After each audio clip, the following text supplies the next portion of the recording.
पर अब ये भजन लगा तो एकदम वो मेरे सामने आ गया सपना कि सपना लगा हुआ है मुझे कि एक आदमी सफेद कपड़े पहनकर एक बैगनी जोड़ा, कपड़े का जोड़ा सिला हुआ, उसमें दोनों हाथों में तो दो बड़ी बड़ी खाते पकड़े हुए, वही खाते, और बैग में भी उसमें अपने थैले में भी डाला हुआ। तो मैंने पूछा, मैंने कहा आप किसी की बैलेंस शीट निकाल के लाए हो, किसी का हिसाब किताब कर रहे हो? और वो जोर से हंसे ठहाका लगा के, बोला हाँ ये किसी की बैलेंस शीट, किसी का वही खाता निकल रहा है आज। ये ध्यान अब आया, भजन लगा कि प्रभु जी तो मुझे लेने आए थे, मुझे समझ ही अब आई।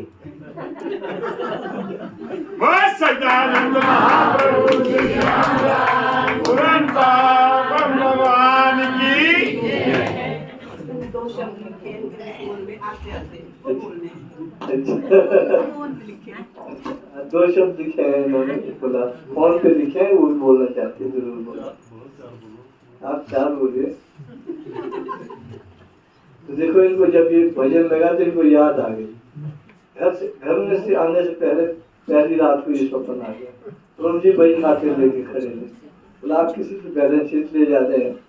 बोला हाँ कुछ ऐसा ही। जैसे ये भजन चला इनको याद आ गया। आगे इन्होंने दो शब्द लिखे, आपको सुनाए।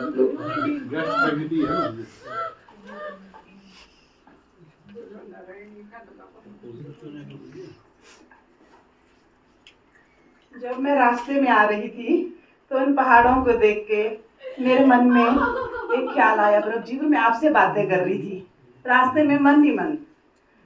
फिर फोन पे लिखने की कोशिश की कि मैं इन शब्दों को लिख लूं, मैं भूल ना जाऊं। हे योगेश, हे योगेश, हे देवेश, तेरा रूप अनूप महान। हे योगेश, हे देवेश, तेरा रूप अनूप महान। देख तेरा ये रूप मेरा मन अति हर्षाया। देख तेरा ये रूप मेरा मन अति हर्षाया। इस सृष्टि के कण कण में मैंने, इस सृष्टि के कण कण में मैंने तुझे है पाया। सूरज व चांद, सूरज व चांद तेरे सुंदर से दो नयन। सूरज व चांद तेरे सुंदर से दो नयन। जब करे ये प्रकाश तो चमके दुनिया का कण कण। जब करे ये प्रकाश तो चमके दुनिया का ये कण कण।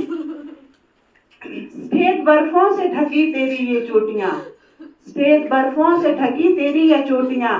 वो हरे बड़े पहाड़, वो हरे बड़े पहाड़ों में मुझे तेरी जटाएं नजर आती हैं।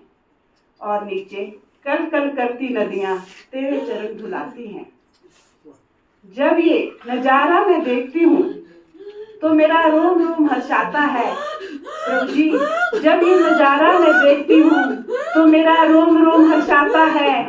और मेरे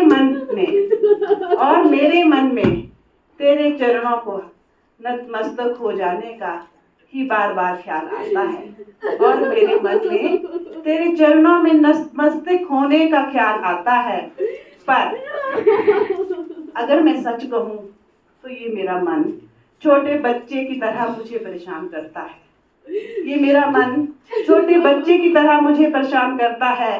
जिद करता है कि एक बार प्रभु तेरे साक्षात दर्शन करूं।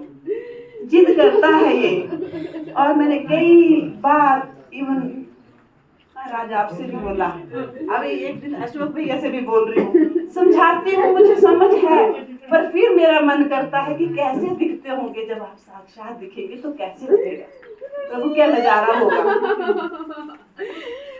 एक बार प्रभु जी तेरे साक्षात दर्शन हो जाए तो जन्मों जन्मों की प्यास बुझ जाए और मानव जन्म मेरा सफल हो जाए।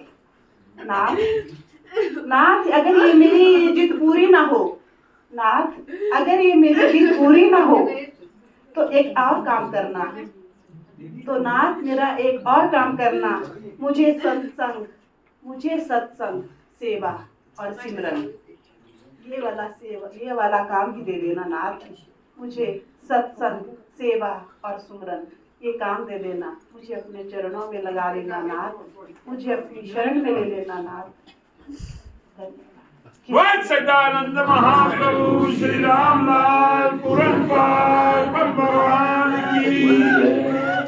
ये देखो सोनी जी की हृदय से निकली हुई अरदास ऐसी होती है, अंतर से मन से निकली हुई बात ऐसी होती है, आत्मा से छूकर निकलने वाले आभास ऐसे होते हैं। कितनी सुंदर पंक्तियां और किस सुंदर शैली के साथ, कितने सुंदर भावों के साथ प्रभु के साथ एक चित होकर इन्होंने कही, और हम भी दत्चित हो गए थे सभी सुनते वक्त। तो प्रभु जी ऐसे दिव्य सत्संग बहुत कम प्राप्त होते हैं। और बही खाते का भजन चला, बही खाते थे कि प्रभु जी इनके पास खड़े थे रात को। सच्चाई है। और लाने वाले प्रभु जी, करने वाले प्रभु जी, और जाके सुमेरु में इनको पता लगना था कि भाई क्या बात है। और लोग सोच रहे क्यों ठाकुर साहब सुमेरु ले जा रहे हैं, ऐसा क्या होगा। अरे वो जानते हैं कि कहाँ जाना है और क्या सुनना है और क्या करना है। बोल सच्चिदानंद महाप्रभु श्री रामदास पूर्ण पार ब्रह्म भगवान की